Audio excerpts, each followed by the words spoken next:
مشاهدينا الكرام عبر برنامج أغلى الكؤوس، نحن الآن من أمام منزل عائلة عبد المعين المرزوقي أحد فرسان النهائي الحلم. دعونا نتعرف على العائلة وكيف يعيشون هذا الحدث الكروي المرتقب.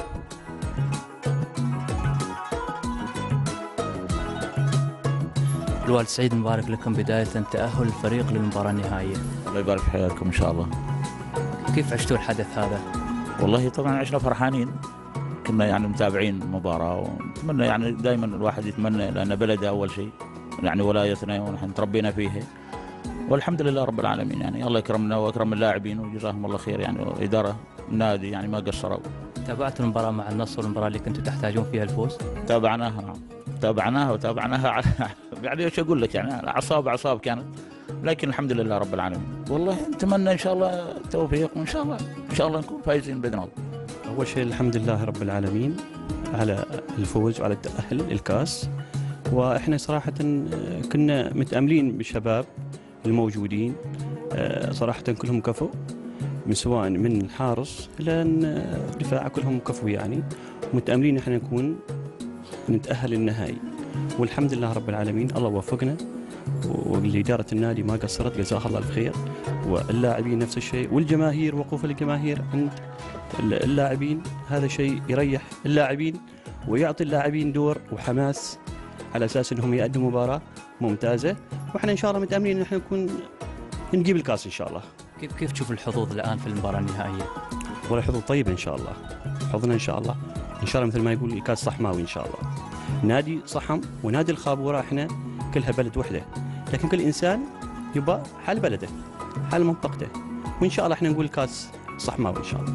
بالنسبه لي انا دائما اتواصل مع عبد المعين، دائما اتصل فيه واكلمه واحثه على الاداء الطيب، ويكون يعني بسمعه طيبه ويشرف النادي، وفوق ذلك يشرف نفسه، واهم شيء انه يكون يشرف النادي والبلد اللي هو فيها. يعني نوجه والله اللاعبين بأن يكونوا على قدر المسؤولية للوصول للكاس الغالية. هذه كاس غالية على قلوبنا جميعا، كاس حضر صاحب الجلالة. نوجه لهم بأن يكونوا على قدر المسؤولية بالحماس والروح العالية داخل أرضية الملعب. أخوي محمد، كيف تعيشوا الفرحة والوصول لمباراة النهائية؟ والله طال عمرك الفرحة يعني فرحة عامة، والفرحة ما تصف انها فرحة كاس. نتمنى ان شاء الله ان نادي صاحب يشيل الكاس، طموحنا ان شاء الله يشيل الكاس المرة الثانية على المستوى، واللاعبين ان شاء الله ما بيقصروا، هذه المباراة بيأدوا بكفاءة. والله بسم الله الرحمن الرحيم. اول شيء احب اشكركم يعني على تواجدكم معنا في الولاية وتغطية هذا الحدث. ثاني شيء والله يعني هذه مباراة صعبة شوية، مباراة كاس ومباراة نهائي ومباراة مع الجار اللي هو خابورة، وإن شاء الله نطمح نكون نحصل على الكاس الثاني إن شاء الله. عبد المعين لها يعني أبا يعني يفوزوا ويشيلوا لهم داخل المباراة، ونكون كاس جلال السلطان يستوي حل نادي صحم. يعني عندكم طموح كبير عشان تحققوا الكاس، واحساسي يكون يعني نادي صحم يفوز. عبد المعين كان استعداد قوي حل المباراة، واتمنى ان نادي صحم يحقق فوز كبير، واتمنى يكون كاس صاحب جلال سلطان المعظم انه يكون من صاحب نادي صحم. انت بتشجع نادي صحم؟ ايوه. ولو خسر نادي صحم؟ بنزعل، يعني بنزعل على نادي صحم انه هو خسر. يعني الأحد ما بتروح المدرسة؟ بنروح، بس بنكون زعلانين.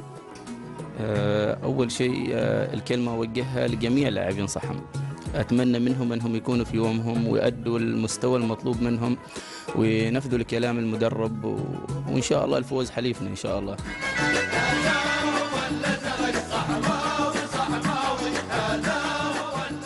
هذا هو مشاهدينا الكرام عبد المعين المرزوقي، بالرغم من ظروف عمله إلا أن أتاح لنا الفرصة لمقابلته.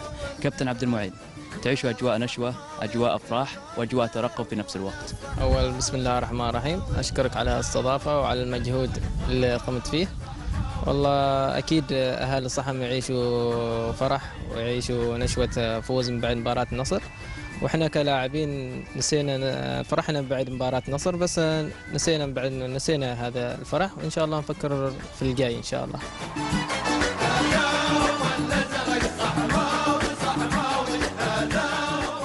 كنتم مصرين على انكم تخرجوا من نتيجه ايجابيه خاصه في الدور نصف النهائي بعد تعادل في صحار، مصرين انكم تاخذوها من صلاله. او احنا وعدنا الجمهور ان شاء الله ان من نروح صلاله نرجع 3 نقاط ونرجع نتاهل للنهائي، والحمد لله ان كنا عازمين على الفوز ورجعنا بالفوز والمباراه نلعب المباراه النهائيه الحمد لله.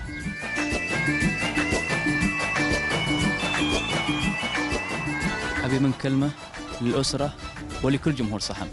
أولاً أشكر الأسرة اللي وقفت عندي، والله يعني شيء كبير أنهم حفزوني وأعطوني أشياء وايد، أشكرهم من كل قلبي، وأشكر كل فرد من أهالي صحم المنتمي لنادي صحم.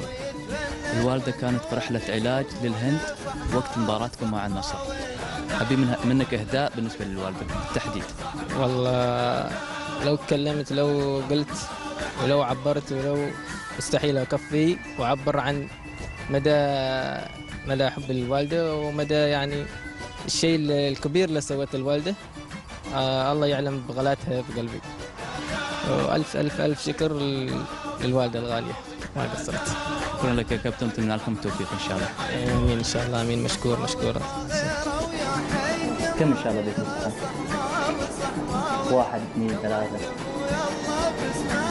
بس واحد يكفيكم واحد عشان تاخذوا الكاس.